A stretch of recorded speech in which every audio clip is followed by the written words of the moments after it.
Hello, you're listening to My Pop 5, the show in which we bring on artists to break down 5 pieces of pop culture that had an influence on them or helped shape them to become the people that they are today. It's the season 1 finale, and I'd be lying if I didn't say that it was bittersweet.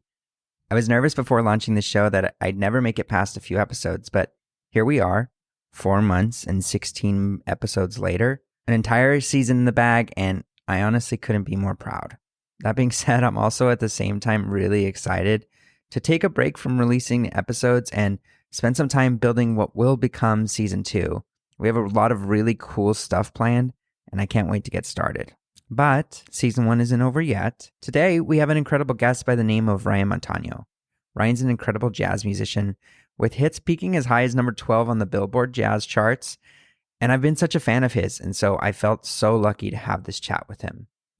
Before we get into today's episode, I will present one little caveat.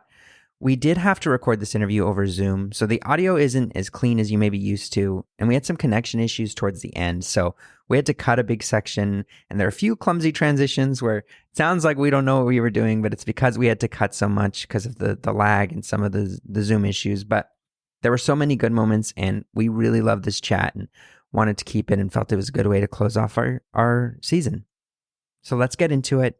Here's our chat with Ryan Montano.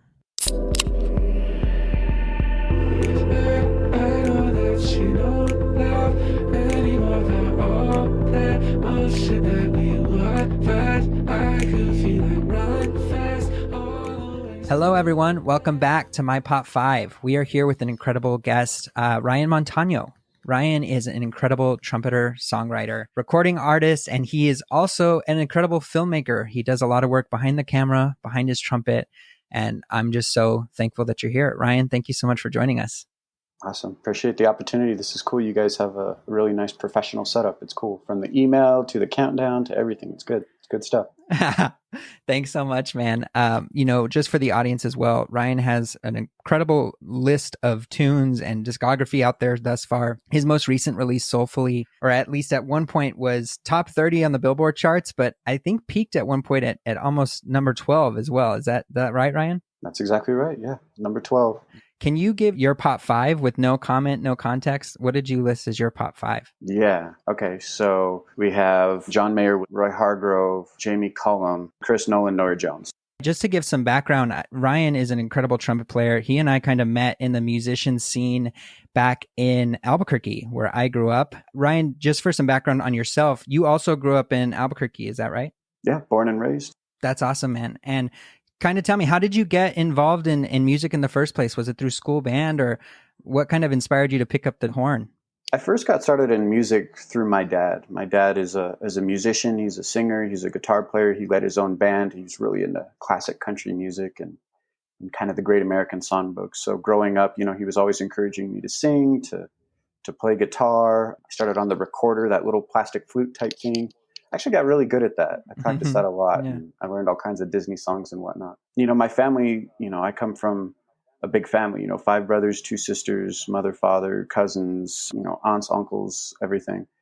And that's just kind of what our family does is music. We're a music family. Some families are really, they're kind of into sports or football. But what we did is we all did music. My brothers, they played saxophones, flutes, bassoons. My sister played clarinet. We're just a musical family. And so it was just kind of a natural sort of evolution of growing up being a Montano is we all played music. And one of my brothers, he played trumpet.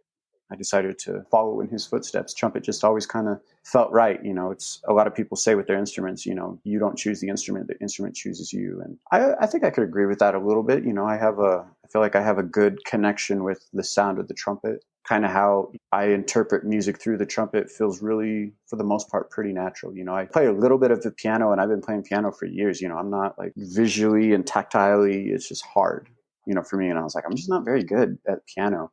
I can't communicate musical ideas through those instruments the same way that I can the trumpet. So trumpet is just always something that's kind of felt right and kind of felt natural. Yeah, man. And you are a true natural at it. And you've kind of had, in my perspective and in my growing up in Albuquerque, you kind of had a mystique around you, just because when I was in high school, you were in college, and I just knew about Ryan Montano from the old days, from when you were doing high school jazz stuff and winning awards and playing. I was just like, oh shit, that's a cat. That's a dude, you know?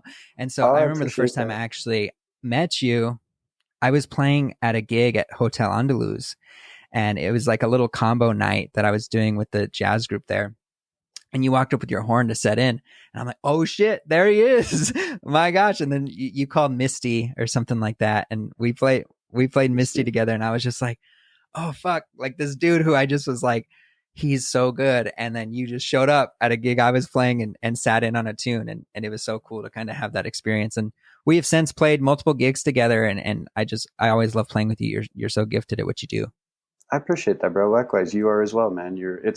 I'm happy that, you're out in LA and pursuing, ambitions out there musically, but, part of me would be great to have you in Albuquerque, in our music scene as well, bringing your gifts here. Everybody has their path and I respect it. Sure, man. Absolutely. I'll be back eventually. I know it'll happen. But yeah, let's go ahead and transition to your pop five here. And I think we can kind of stay in the same lane of trumpet playing, and kind of interested in your love for Mr. Roy Hargrove. Can you tell me a bit about, one, why he was so influential for you, and kind of what kind of an impact he had on both yourself and your playing? Yeah, I would say that Roy Hargrove was, if not the most, probably the top two or three influential music influences in my life, especially from an improvisational standpoint. For me, I really like how his style bridges like a straight head jazz sound. I think soul for me is the best way to describe the sound of Roy's trumpet and the way he played that resonates with me most. And not necessarily soul from like a funk standpoint or soul from like a genre standpoint, but just genuine sincerity. And to me, it always resonated very honestly, being genuine and being honest in your music, from the music that you write to how you play. Those are qualities towards which I've always aspired and towards which I always work. And for me, Roy was someone that always had that integrity, that honesty.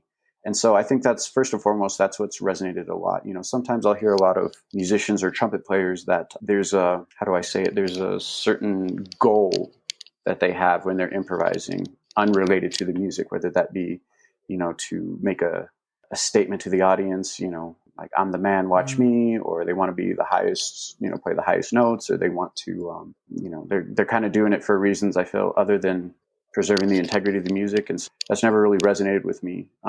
Not to say that I'm not guilty of doing it sometimes, but it's always been I feel like the music serves as a nice check to that. You know what I mean? Because when you start playing things that maybe feel a little disingenuous, then you have to, with Roy, that's the honesty behind it is something that towards which I've resonated. Yeah, that's a good point. I think it's what was interesting about what you said is something I've kind of also related about you and your playing, is that with Roy Hargrove, at least to me as an observer, and kind of what you touched on a little bit, is he knows the role. So if it's his night, right, it's the Roy Hargrove Quintet. He is the man, right? That's his time to shine.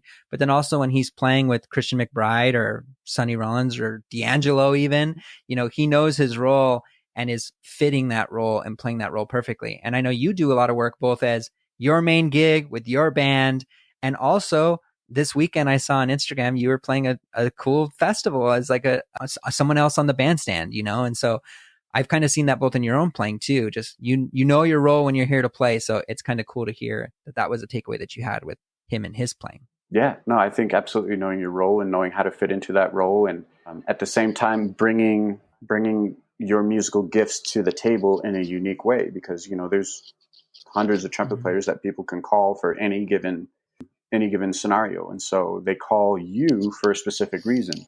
Knowing your role, and then also knowing how to bring in a certain identity and what you do honestly as a musician, I think, as they say, that's the sauce. That's the way to do it. And I try to do that. I always try. I have a philosophy whenever I get hired for a project that if it's important to them, it's important to me. I've been a part of a lot of projects where, and I've had conversely people that have played with my projects where you feel like the energy isn't there, the passion, the intention, the effort, they're not giving 100%. And it really brings down the quality of the presentation of the music. I wouldn't say I'm always perfect. I'm not batting 1,000 when it comes to that, but I always make a conscious effort to give them my best. Do you remember a specific introduction to Roy in his playing? Was it like a specific record, a specific song?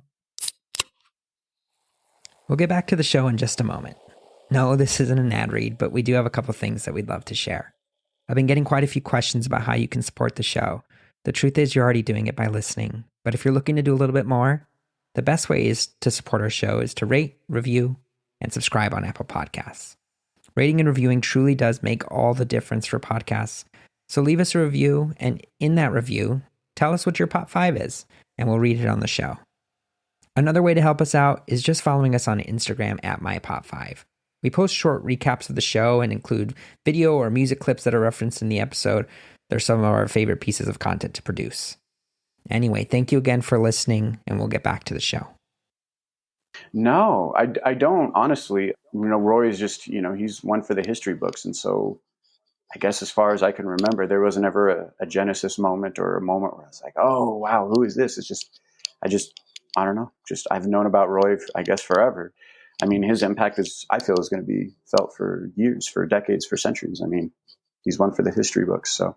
Absolutely. Yeah. My perspective, I went to school and did jazz studies, as the audience kind of knows.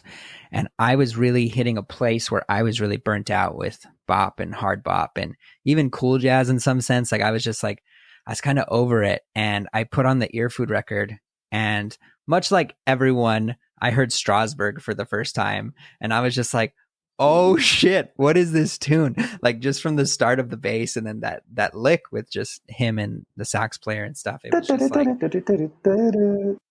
yeah, man. And it like totally changed it for me, where I was just like, you can do more, right? You can be the jazzer, but you can also play hip shit too. And then knowing that he played with someone else on your list, John Mayer and the D'Angelos of the world. And, I think that's what like the old tale is that Wynton Marsalis actually is the one who kind of found him, because he had that soulful R&B kind of flavor to him, right? Even playing traditional straight ahead shit. And so I absolutely he caught my attention and pulled me out of a rut in jazz school. And so it's just so cool, that he has that side of him. So Ear Food for me kind of was a big record.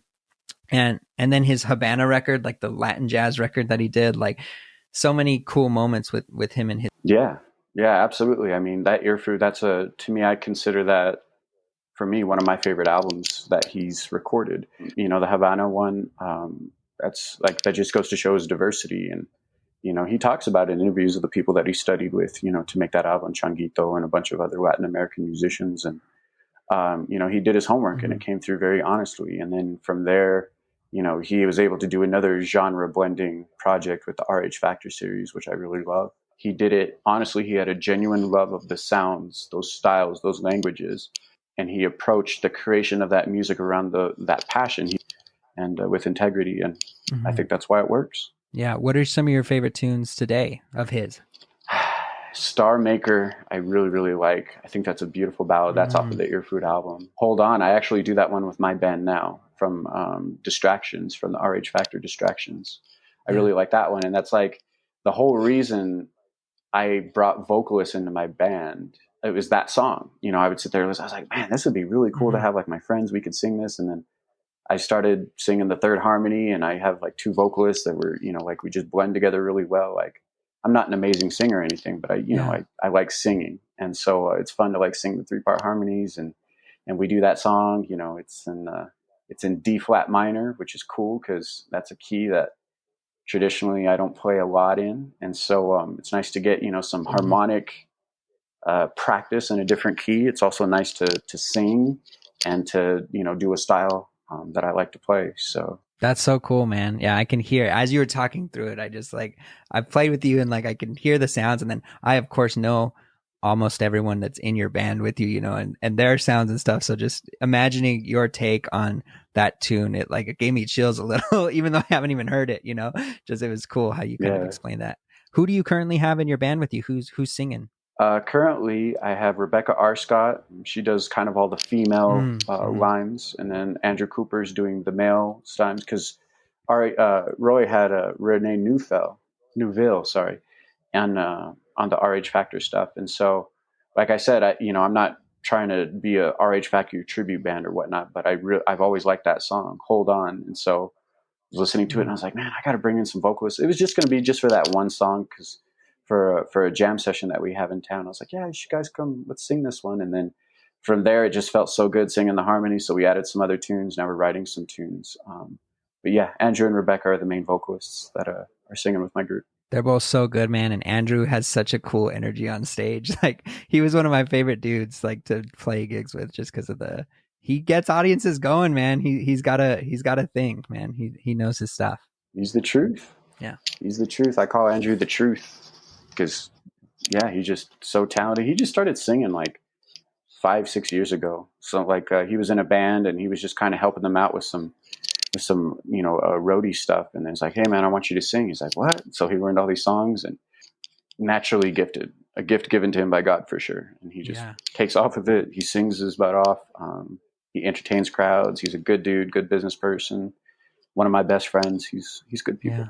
Yeah, man, I love him. And almost everyone in your band, it's just, I either know and just can't say enough good things about him. But yeah, let's kind of move on. One of the things I mentioned is Roy Hargrove actually played with the next person on your list, Mr. John Mayer. And one of my favorite memories between you and I don't even know if you remember this, but you and I actually, I went to a Jason Mraz concert, and then I had seen you post that you were at that same Jason Mraz concert the next day. And then like a couple weeks after that Jason Mraz concert, John Mayer was also in town. And then I saw you at another gig. Either you were playing or we were both playing on something. And we started geeking out about John Mayer. And at the time, Born and Raised had just come out. And so you were just talking about how it's one of your favorite albums of all time, and your just love for John Mayer. So I'm really excited. Tell me about kind of your love for John Mayer and kind of why was he so impactful for you? I mean, man, that's really hard to say why he was so impactful. I mean, I would say definitely from a songwriting perspective, because I think I listen to music probably, especially music with lyrics. I listen to it a lot differently than I would say most people. It's really hard for me to not get lost in the music elements of a song and lyrics, like the actual notes of the melody of the lyrics. Like that's what I'm listening more, and less of the actual lyric content, less of the words, the poetry behind it.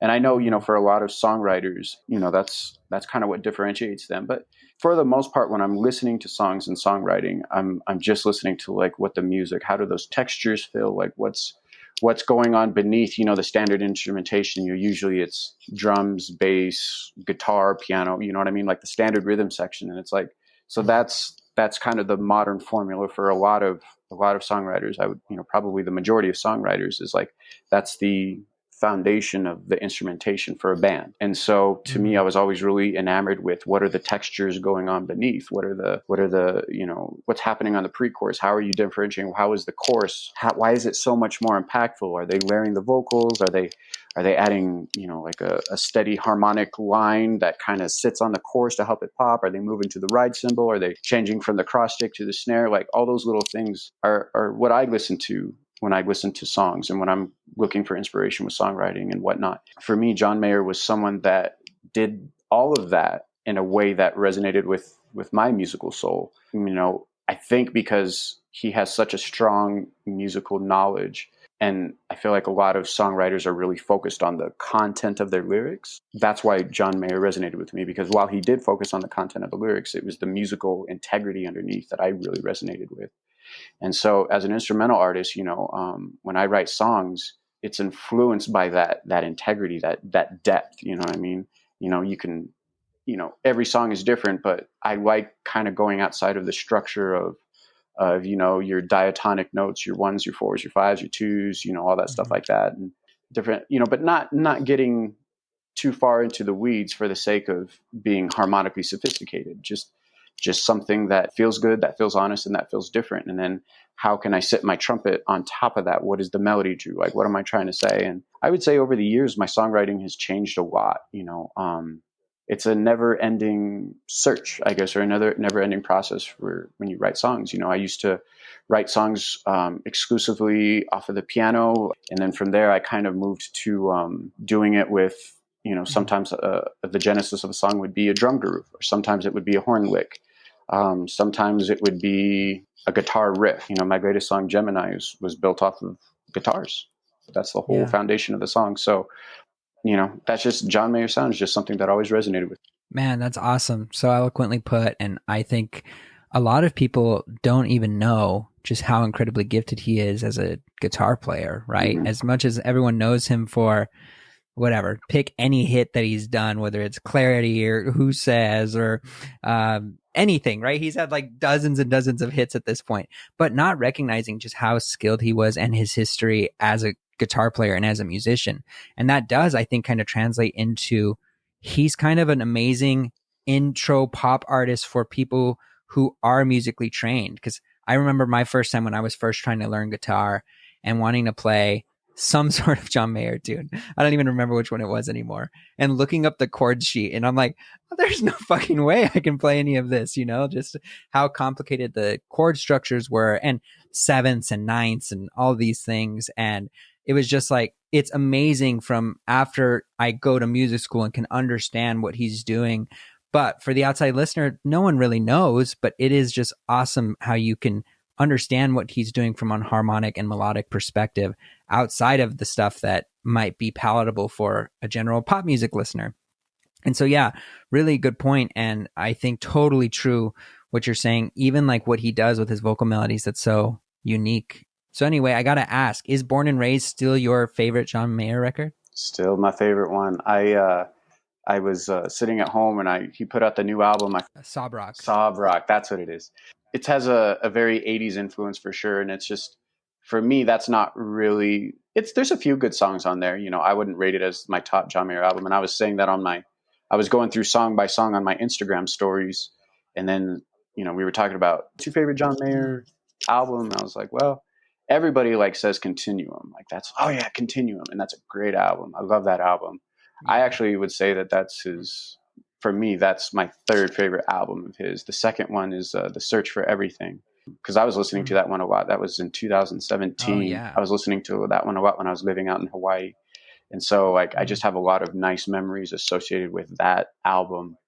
And I just think it's just a really great album. But Born and Raised, and I think it has a lot, because I grew up listening to acoustic guitar style country music, and that album is not necessarily that, but it has pedal steel guitars to even the songwriting, even the way the drums hit. Like it's weird. It doesn't seem like that should be something towards which I would normally gravitate musically, but I just love it. And I actually had to stop listening to it because I was listening to it all the time, and I was kind of saturating my senses with that album, but I still love it. And every time a song comes on from there, I listen to it. And for me, that album also represents his courage, his musical courage to, try stuff, to experiment. You know what I mean? It's like John, I feel like John, was traditionally known as, pop guitar, blues guitar, that sort of thing. And his songs were, pop rock based in guitar and stuff like that. And that one was a completely different sound from everything up until that point. And, he talks about that a lot, about his goal for his legacy. He wants he wants to be remembered and not at the forefront of people's minds for a short time with pop songs. And that really inspired me because, I don't really have aspirations to be remembered, I wouldn't say. But at the same time, I do want to take chances. And I want to have that freedom to go musically and not be locked into, whether it be financial reasons or political reasons or social reasons, not be locked into a certain style or a certain genre. Like in the genre that I'm in, contemporary jazz, I mean, there's so many artists that have been making the same sort of record for decades. And I get it, you know what I mean? Like that's how they built their fan base. They're trying to preserve that. I feel like I'm in a unique position because I've already had a lot of failures putting out music that wasn't received as well as I would have liked it to have been. And so through those failures, it gave me a certain comfortability with with rejection and a certain freedom to pursue other styles of music. And so like I'm not beholden to a record label. I have no management. I handle all my business affairs. I own all my masters. All my licensing deals are exclusively through me. Anytime I get paid for my music, it doesn't go to anybody else. It comes directly to me.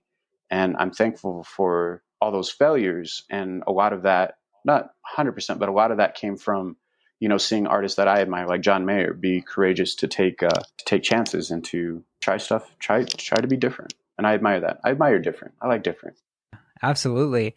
I think I remember there's a quote of him kind of talking about Born and Raised, and how everyone was trying to wait for the next Continuum, right? And what it took for him was to say, I'm not going to make another Continuum. Like, Continuum was what it was. And if I were to try reaching for that, like, it'll never happen, because that was its own thing, because it had never any intention of being anything other than what it was.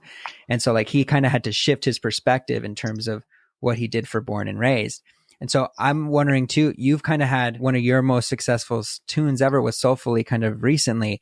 Have you had any struggles in terms of getting back and being creative after having released that? Or did it teach you maybe strategically what you did this time? Or do you think it was kind of Soulfully was what it was because what it was, and it allows you to not think about it when you're being creative and writing new music moving forward? I would say that after Soulfully, I was able to get in a really good groove, because after Soulfully, and I've been pretty much just doing one song a year. That business model has been working well for me. So, the approach I take is all the effort and intention that I would, from the outside looking in, that artists would put into an entire album, I put that intention into one song. Every piece is where it's supposed to be, every note, every texture, the whole ebb and flow of the song. I'll pretty much put a year into it. You know what I mean? And it's been working well. It's been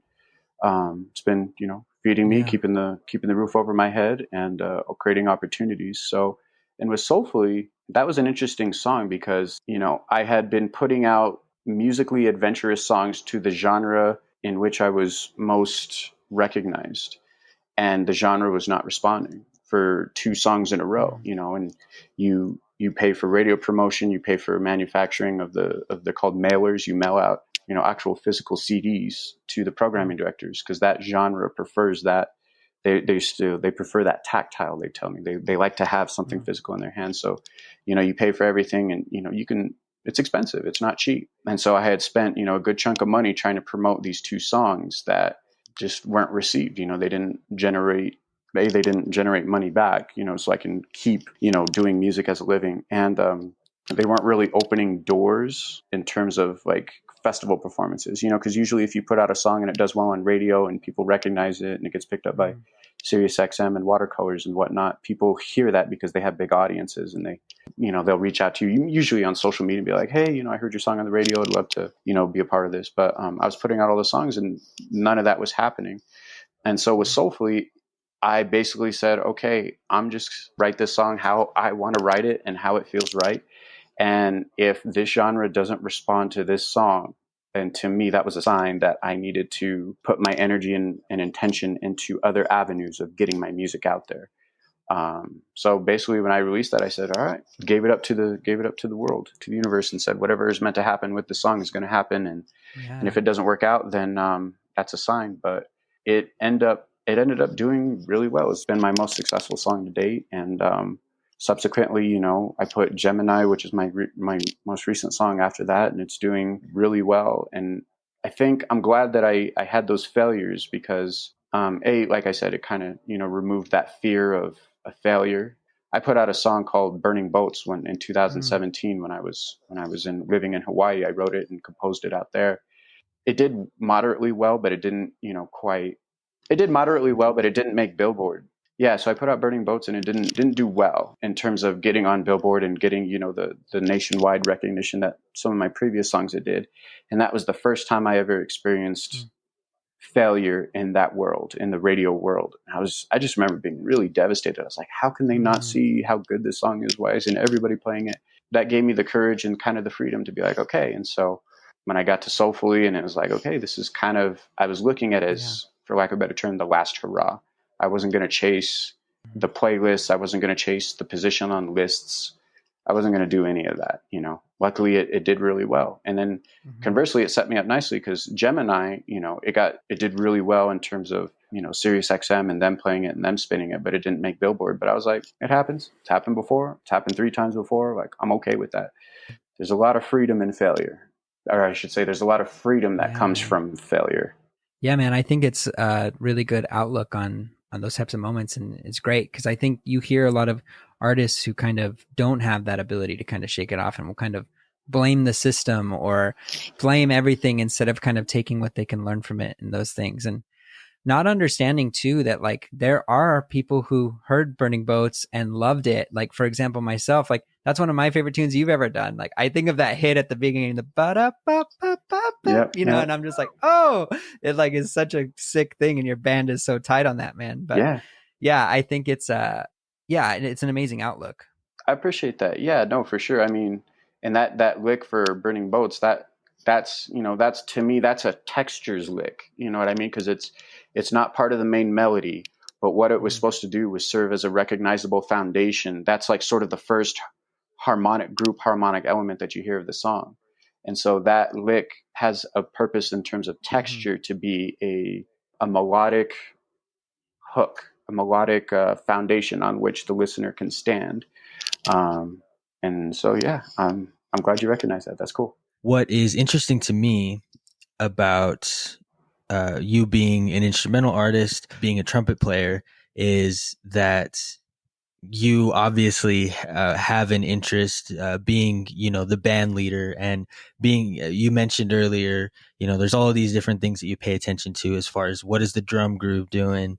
You want to be involved with the groove of the song, the harmonic elements, as well as, being an instrumental player, and also kind of focusing on your own improvisation, I would imagine is involved. So I'm wondering, like, when did you realize this is I want to start recording music, I want to start kind of directing the group in what to do?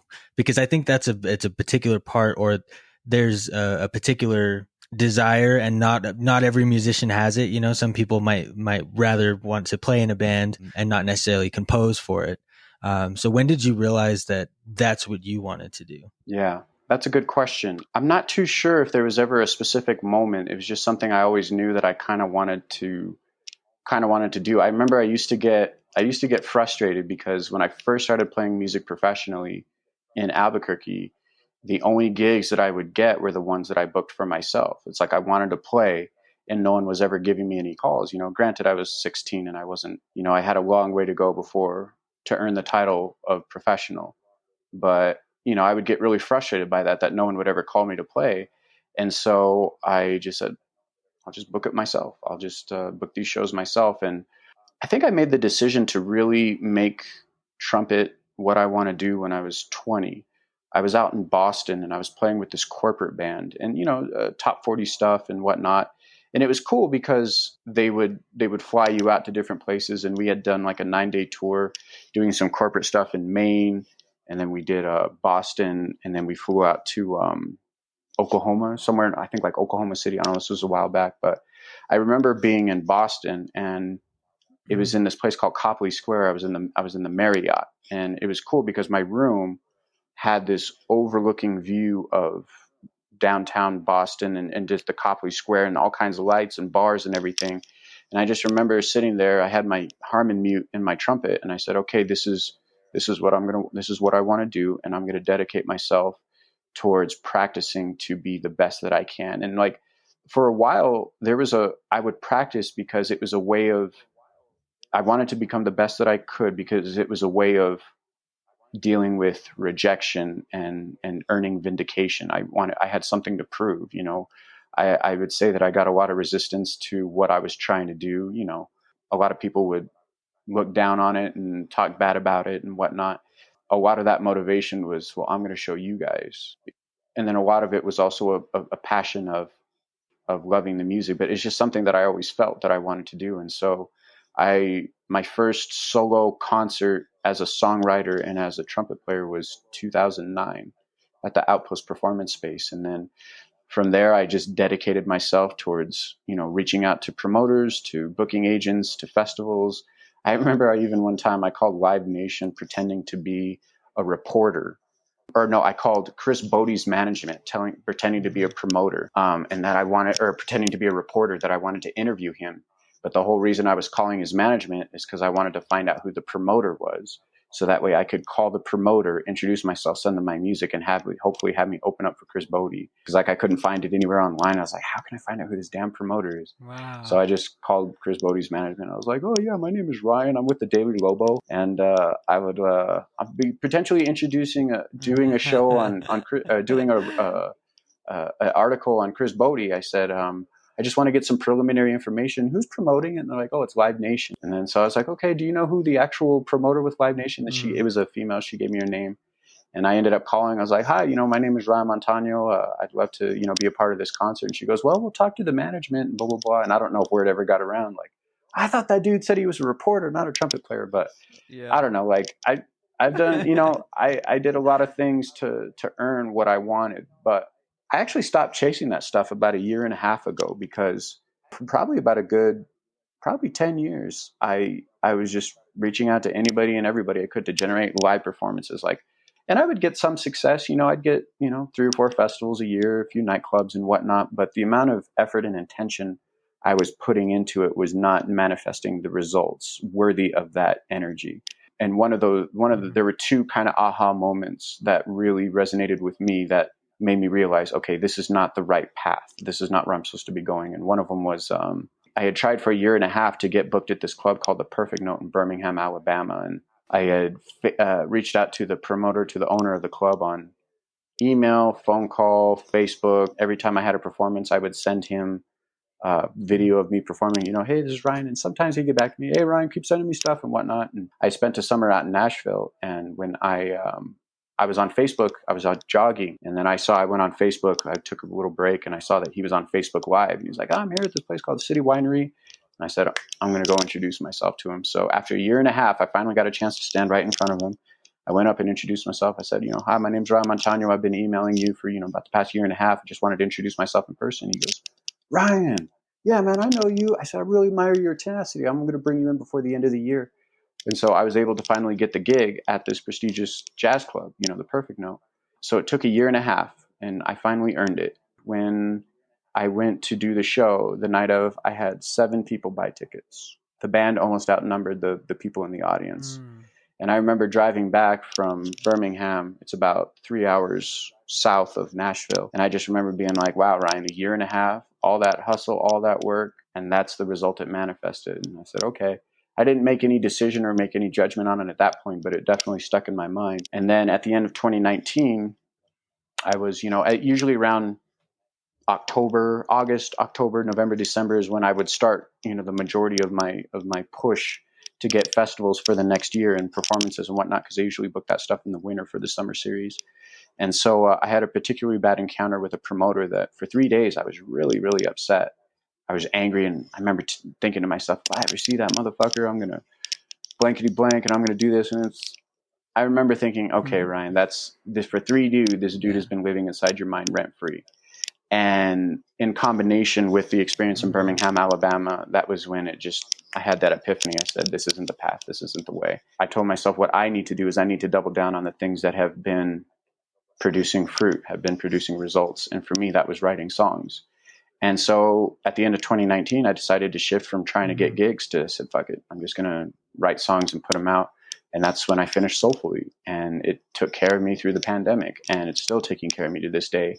And it set the foundation for, other songs. And it's funny because when I stopped chasing all that stuff, then the performances start coming in. I don't chase promoters anymore or whatnot. If someone inquires out on, Facebook, whether it be a promoter or a club, then I'll engage them, and a lot of time the money isn't good. And so I'll just be like, okay, I appreciate the offer. I can't do it for that price. Please let me know if your budget ever allows for, my price. Or sometimes I'll compromise on a price in an effort to build something. Like I just did a concert with the local promoter, and he's one of the biggest promoters in the Southwest. And he couldn't give me the price that I wanted. And I said, okay. And I told him very specifically in our email exchange, I said, I agreed to do this show at this price, this time, as an effort to build a foundation in the future for, more collaborations. And so, if he ever comes back to me in the future and says, hey, we can do this show, then I'm going to request my price. And if he doesn't want to meet it, then in my mind, I'll have to, every business deal is unique, but if he's if he's able to and unwilling to meet my price, then that's just something that I got to walk away from, because as a business gesture, I made the effort to compromise, to build a foundation, and if that compromise isn't reciprocated, then never say never in business, I think, but it's a good indication of how things could bode for the future. And so I don't know. Yeah, I just stopped chasing that stuff, and it gave me freedom. Freedom's a big thing for me. When I was at UNM, sitting in a cubicle, giving the best hours of my days, the best days of my life. I was in my late 20s, sitting inside an office with no windows, with fluorescent lighting, not working on my music, just miserable. I was like, this isn't it. I feel like a slave. I feel like I'm trapped. And so I earned my freedom through my music.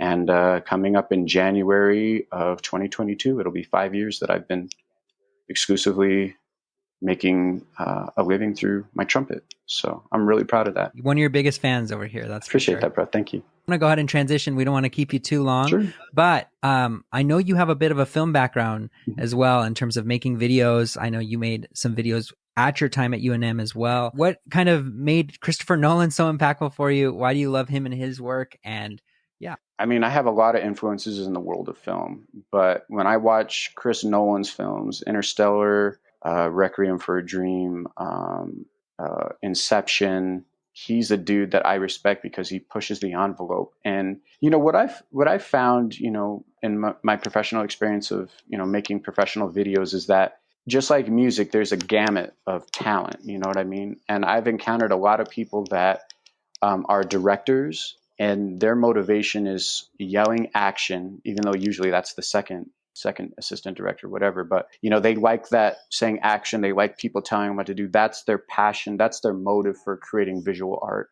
I guess, everybody has their path. But for me, I admire Chris Nolan because, he's thinking about story. He's thinking about how it's going to edit. He's thinking, what lenses are going to create different, types of looks, how, one of the directors I really like, Terrence Malick, he does a lot of stuff on really wide angles. Usually when people are shooting close up, stuff, they're getting on, there's a million ways to do it, but they usually get a high millimeter on their lenses, because it looks good. It creates nice shallow depth of field and whatnot. And someone like Terrence Malick, he shoots close-ups on really wide angles, and it's just a different look. It accomplishes the same sort of framing, but it creates a different look and a different feel and a different vibe. And conversely with Chris Nolan, like everything that he did with Interstellar and just the visual effects in that movie, even Inception, like just the fact that a dream within a dream, and it's like, okay, how far could we go?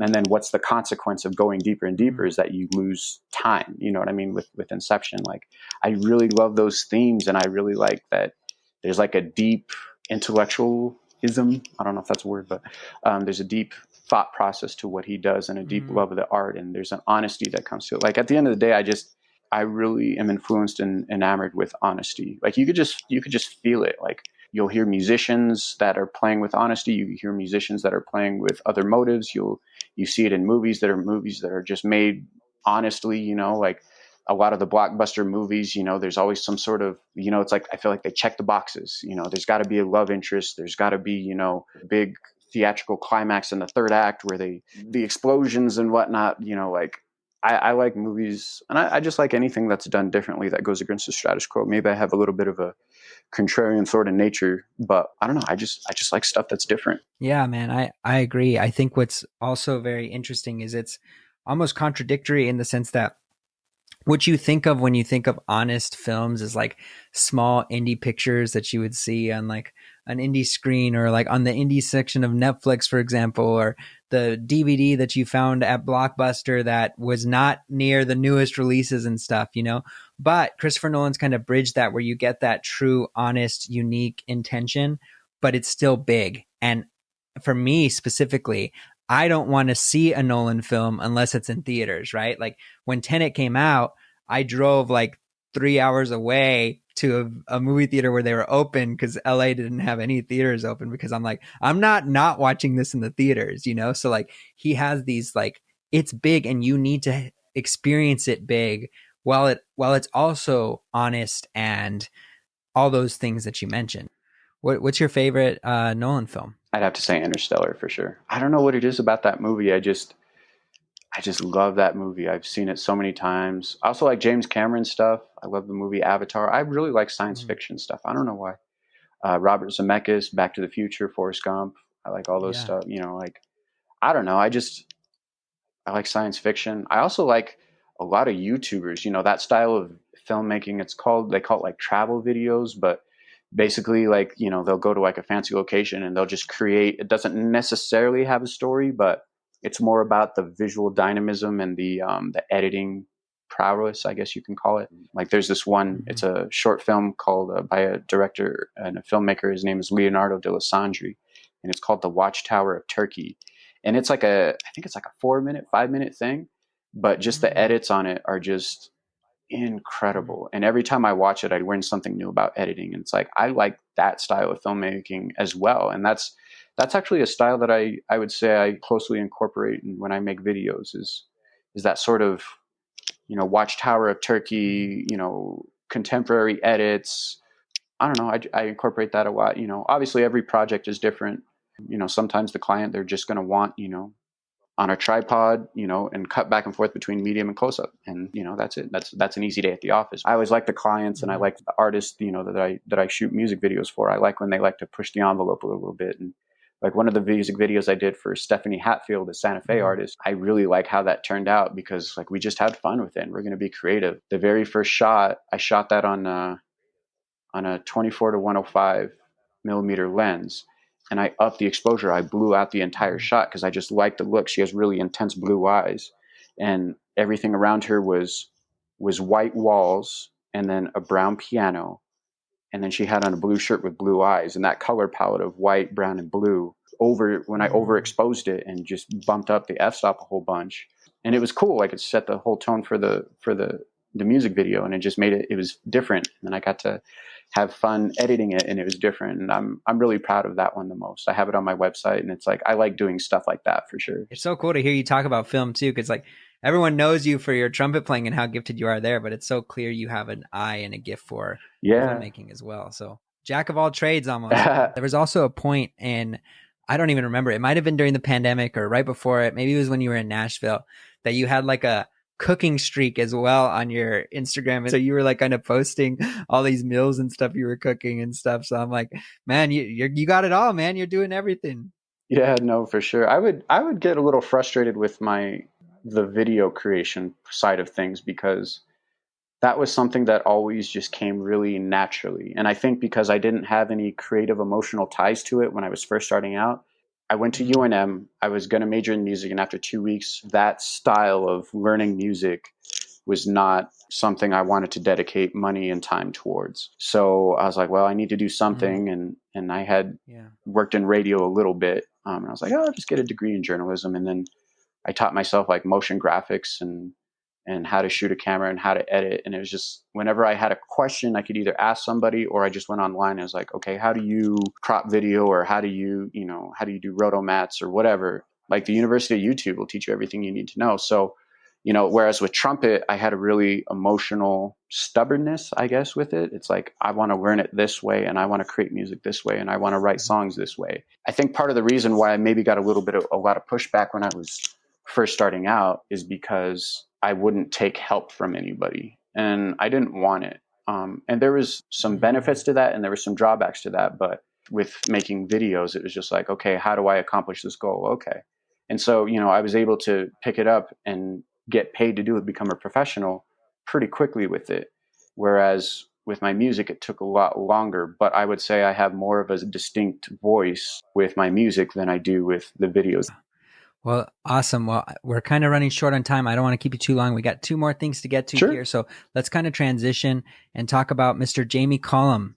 Yeah, talk to me about kind of your intro to Jamie Cullum and kind of why he's on your pop five. So Jamie Cullum, he's a British songwriter, singer, and he plays piano, like great jazz pianist. And I moved out to LA in 2010. When I was living out in LA, I was listening to the Jamie Cullum album, the one that has I'm All Over It. It has Don't Stop the Music. I can't remember, but it has the picture of him on the cover where the piano is exploding and whatnot. But I listened to that. So I listened to that album. The Pursuit. The Pursuit. I listened to that album nonstop. Yes. Love that album. And to me, that was another guy that took jazz and melded it with pop and songwriting and so many different styles. And I don't know. I think he's another songwriter that's influenced me a lot. I really like a lot of the things that he's done. And it's cool because on that album, I think the very first track is called It Was Just One of Those Things, an old jazz standard. And he has the Count Basie Orchestra backing him up on that. And the saxophone player that plays the solo is actually Doug Lawrence, and he's an Albuquerque cat. So sick, man.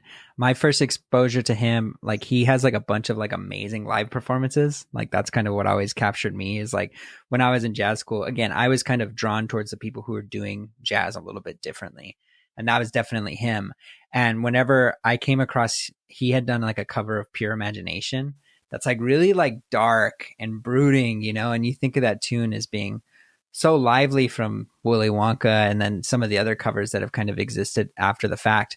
But he has this such dark, low voice and it like drags and it feels like it was spooky, but also like interesting and engaging. And I like loved it. And then I just started watching so many of his live performances, and he can be like a bit of a crooner sometimes and cheesy in terms of like his candor with the audience and stuff, but he's just also just so good. And I think live performances, his band is great, or even when it's just him behind the piano, he has a way to just have dynamics and emotion in all of his performances. And so, yeah, I similarly had a really strong takeaway, and it all started from Pure Imagination. And I know he also does like a really good cover of the Radiohead tune High and Dry as well. Like he just does a lot of cool arrangements in addition to all of his original stuff. Yeah, agreed. I think that was one of the things that I first heard of his that I really liked was the cover of In the Wind Cries Mary by Jimi Hendrix. Well, we'll move on to the last one here, Ryan. One of my favorite artists ever, most beautiful voice I've probably ever heard, Miss Norah Jones. Talk to me about your love for Norah Jones and kind of how she's impacted you and your artistry. Yeah, I would say Norah Jones is someone that I admire because she comes from the world of jazz and has been able to create a name for herself and create an industry for herself and her crew and her team by not necessarily being a straight ahead bop player. You know what I mean? She's been able to find a way to bridge melodicism and songwriting and all kinds of wonderful things that are very honest and very genuine. She's been able to do those without, having to be fancy with her chops, and her songwriting. My favorite album of hers is The Fall, 2009. And up until that point, it was a lot of her songs and a lot of her songwriting was primarily based in piano composition. And then from that album, she basically wrote a lot of those songs on the guitar. And it just takes on a whole new sound, and it's just a different, beautiful type of sound and a beautiful, different kind of vibe that I really, really like. One of the biggest influences out there for sure for me. Yeah, what I think is also crazy is her dad is Ravi Shankar, the sitarist from India, so I didn't know that was like her background. So when I first learned that, it was like just so crazy that it happened. She also went to UNT, and I know that like as a jazzer when I was going through college, like that was the jazz school at the time, so like so cool her background and how she has had these pop just amazing hits. I mean, that first record, Come Away With Me, is just like it's perfect top to bottom. It's like one of those ones that I don't, there's not a skip, there's not any issues with that. So I absolutely love that record so much. She seems like one of those artists that from the outside looking in, it seems like what she does is honest. And yeah, I really like what she does. Big fan for sure. Have you ever seen any of the people we've talked about today live? I've seen John Mayer live, and that's it. I've never seen Norah Jones live. I've never seen Roy Hargrove live. Never seen Jamie Cullum live. I've only seen Chris Nolan movies in the theater and on my computers. But yeah, John Mayer. It's funny. Like when I saw John Mayer live, I don't think disappointment is the right word, but I would say I was comfortable. I was comfortable because it was the first time I'd ever seen him, and I knew his catalog. I've listened to all his music. I knew every song he's written for the most part. And I went in there hoping to be surprised, but I wasn't. You know what I mean? Because it's like, oh, okay. And then, you know, I've heard all his live versions, and it's like, okay, like it was a great show. You know, he had Pino Palladino, he had Steve Jordan, like he had his crew with him, and they were amazing musicians. Isaiah Sharkey on the guitar. But everything that I saw was something that I had experienced in the realm of the internet. There wasn't anything that gave me that wow thing, but I still enjoyed it. It's not a negative thing. It was just, that was one of the big takeaways that I took from that concert. And plus he didn't do anything from Born and Raised. So I was like, dang. Where'd you see him? Was it at the Journal Pavilion or whatever they call it now? Yeah, it was at a Sleta Amphitheater. I think I was at that same concert, and I have such a horrible memory of that concert too. And it has almost nothing to do with the concert itself, but just for some background, there was at one point in my life I was engaged, and that engagement failed. Sadly, no, I'm good with it now, but at the moment it was very sad, and we had bought tickets to that concert, and so it was really fresh after that failed relationship, and we both were kind of like, should we still go to this concert? You know, because it was like weeks after we decided to dissolve things, and we decided no, we shouldn't, and then last second we were like, screw it, we bought these concerts to go to John Mayer, we love John Mayer, let's go. And I think I was sitting there, and like both of us kind of weren't sure if we were trying to let things rekindle or not. And I just remember the whole concert just being like miserable because I couldn't even focus on the music because I was just focused on like, what is this? What is this experience? What are we doing here? And so, yeah, I just similarly, my only time seeing him live is stuck with all these feelings of just like nothing to do with the music. So similarly, that same concert, I just didn't have like an amazing experience. And then he busts out with the song Friends, Lovers, or Nothing. And then you're just like, oh, yes. What are we doing? Do you know that song? I do, man. Like, that's the fucking one, man. Like, there are so many where it's just like, and then like, even like today, like one song that I really loved at that same time was Stop This Train, you know? And like, that was another one that was like hitting me at that moment. And it was just like, fuck, you know? So like, I can just feel myself both like cringing, thinking back at that moment when I hear that song, but also like hear it in so many different ways as I've kind of grown up and loved it for different reasons, and different verses of that same song where like before I maybe really resonated with like the earlier half of it. And like, as I've grown older, like that song takes you through like life perspectives, and, you know, resonating more with the ending of that song more so than the front end. And yeah, man, such a great song, record, etc.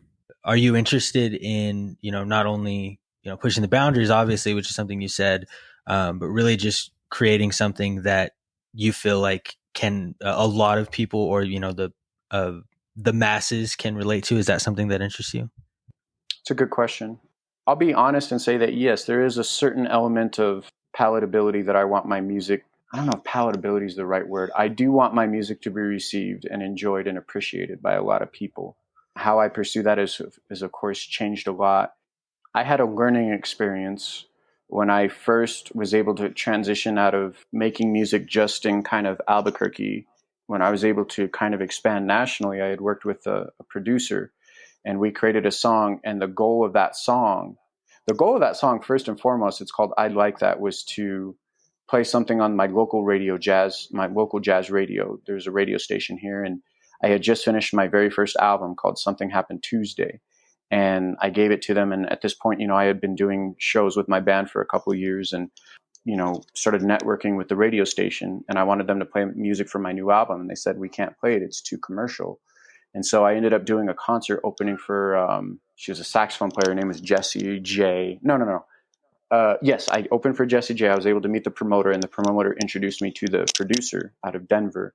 And we worked on a song called I'd Like That. And like I said, the goal was first to get that song on local radio. And so we worked together, and that was the goal. And then at the end of we finished it. He goes, you know what, Ryan, I think this song could do really well nationally. I want to introduce you to a radio promoter and see, you know, what we can do about it. And so that song took off. It went on Billboard. It got on Sirius XM. It opened up a lot of doors, opened up, you know, jazz festivals and whatnot. But I had a love-hate relationship with that song because I feel like the intention and the sound of that song was the primary directive of that was mass appeal. And I felt like there was a certain dishonesty with it. Not everything about it, but there was elements of that song that had a certain dishonesty with it. And I was never okay with that, even to this day. I'm thankful for that learning experience because it really it really opened my eyes to the fact that that's not how I wanted to make music. I wanted to make music not just for the sole purpose of, you know, getting on the radio or getting up a higher position on a certain list. You know what I mean? So I learned that, but that was just something that I knew just didn't feel right. I didn't want to keep making music that way. So I'm glad I made it, and I'm still proud of the song because there's a lot of truthful elements in that song. But there's also, you know, a certain energy and a certain soul of that song that when I listen to it has goals of popularity, and more about popularity and less about integrity. Yeah, I kind of made a decision after that I didn't want to make music like that anymore. Maybe much to my professional detriment, but you know, I'm proud of the music that I put out. I just put out a song, you know, or put out an album. It's called Truth Journey, and it's been very well received. And you know, one of the compliments that I get a lot, especially from people in contemporary jazz, like, man, I like you're doing something different. You know what I mean? Because it's really easy to get caught up in the game, the song and dance of, you know, everybody's chasing that list, and that list is Billboard, and I'm very honored to be a part of it. And it's not in any way, when I say chasing that list, it's not meant to be disrespectful or diminutive of that accomplishment. But to me, I see a lot of people, that is one of their main goals, is to get up as high on that list as they possibly can. And to me, that stuff is icing on the cake. The followers, the billboards, the, you know, all that stuff.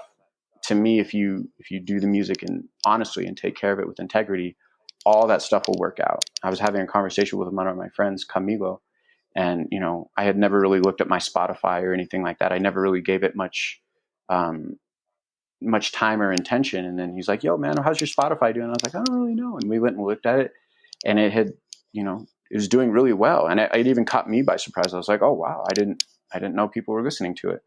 And so he's like, "Dang, dog, you need to be like on this." And I was like, "I agree." I said, "But like, if you just do all that, like take care of the music and do it honestly and that stuff, if you're honest with yourself, if you're honest with your instrument, and you're honest with the work that you put into it, I really think all that stuff takes care of itself." Beautifully said, man. Yeah, so we'll get you out of here, Ryan, but we do have last 5 rapid fire questions, okay, for you.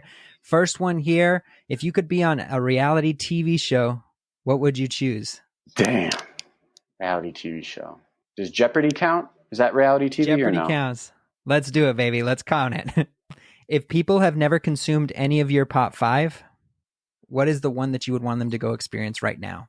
I would say Roy Hargrove, just because I figure at some point they would come across the John Mayers, the Norah Jones, the Chris Nolans, the Jamie Cullums. Who's an artist that you would love to play with? John Mayer. Perfect. That one's good. I'd like to write a song with John Mayer. I would really like to write a song with John Mayer. Hey, man, manifest it. Manifest it and it'll happen. You're playing a gig tomorrow night and you can have your all-star rhythm section. Anyone who's ever lived to be in your rhythm section, who are you hiring for your show tomorrow? Let's go with, on drums, I really like Steve Gadd. And I would be like, "Okay, Steve, let's start off with the groove that you did on 50 Ways to Leave Your Lover with Paul Simon." Because I love that groove. I always ask a lot of drummers, I was like, "Do you know that groove?" They're like, "Oh, I've heard it," but they don't quite know it. And so like, I'd like to start off a song just with that. On bass, I probably have to go with Victor Wooten, and then like Victor Wooten could lay down a groove, however, wherever he wants to go, whatever direction. On keyboards, it'd be cool to play with Jamie Cullum. I think that'd be a pretty awesome rhythm section right there. So Jamie Cullum, Victor Wooten, Steve Gadd. That would be a fucking banger show, man. Last one here for me. What are 5 words that you tell a past version of yourself? Enjoy the ride, bro. Smile. Enjoy the ride. Yes. And I know that's 3 words, but I don't know. Yeah. All right. Enjoy the ride. I sometimes get caught up in not living in the moment. So what's something you want to promote at the moment, and where can people follow you? People can listen to my music on all digital music retailer platforms: Spotify, iTunes, or Apple Music, Tidal, all those places. They can go to my website, ryanmontano.com, Instagram, Facebook, all that good stuff. That's where they can find all the goings-ons. Awesome. Well, thanks so much for joining us, man. It was such a pleasure. I've always loved your love for music and your approach to music and your approach for listening to music. And I've always wanted to just sit here and geek out with you about this stuff. So I really appreciate you coming. It's meant a lot to me. And I think the audience is going to really love it too. I appreciate that, bro. Thank you. I appreciate the opportunity, and it's cool. I like what you guys have going on. It's very professional and very very on point. It's done with intention, and I like that. It's good. Awesome. Thanks so much. That'll do it for today's show. Thank you so much for listening. That's a wrap on season 1. Please check out all of Ryan's tunes on Spotify. I think you'll really enjoy them, and I'm sure he would appreciate the love. If you want to keep up with My Pop 5 and all the progress for season 2, please follow us on Instagram at MyPop5. Thank you one last time to all of our guests for season 1, and to our My Pop 5 crew, Daniel, Brianna, Veronica, and Dom, for all that they've done to help make this first season thrive. We'll see you next time, and until then, in the words of our very own Brianna, see you fools in season 2.